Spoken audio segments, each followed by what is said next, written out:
আজ যেহেতু জামাই ষষ্ঠী তাই একদিনের জন্য রান্নাঘর থেকে কিন্তু আমি ছুটি পেয়ে গেছি।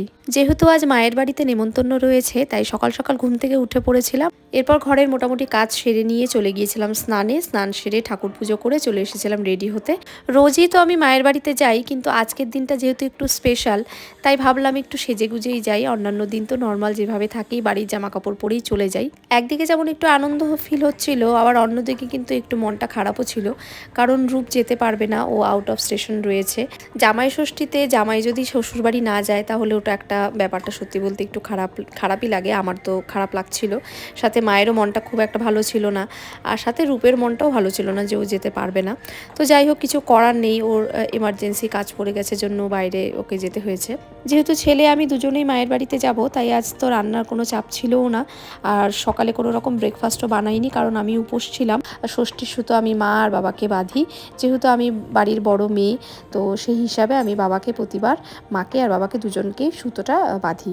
আর এর আগে তো যখন আমার ঠাম্মা ছিলেন উনি বাবাকে মাকে সুতো বাঁধতেন, কিন্তু উনি তো আর যেহেতু জীবিত নেই, তো তারপর থেকে আমি মাকে আর বাবাকে ষষ্ঠীর সুতোটা বেঁধে দিই। এখনো রান্না কমপ্লিট হয়নি, রান্না চলছে। আমি চলে এসেছি। পূজা টুজা দিলাম না, আজকে বুনুরও ডিউটি করছে না, তাহলে আর কি করা যাবে, যাই হোক। বউ চলে যাচ্ছে। আমার দাদুর সঙ্গে কি করি যে তুমি কোথায় যাচ্ছ বলে দাও। দিদা দিদা বাড়িতে যাবা প্লিজ। আমি যাব, আমি যাব। তো রেডি হয়ে চলে গেলাম মায়ের বাড়িতে, দেখতেই পেলে। আর আমার মেশোও চলে এসেছিল। মাসি তো রয়েছে ওর ছেলের কাছে হায়দ্রাবাদে, তো মা মেশোকে নিমন্ত্রণ করেছিল, যেহেতু মেশো জামাই সেই হিসাবেই। এরপর মা রান্না সেরে স্নান করে পুজো দিয়ে তারপর বসে গেল সবাইকে এক একজন করে সুতো বাঁধতে।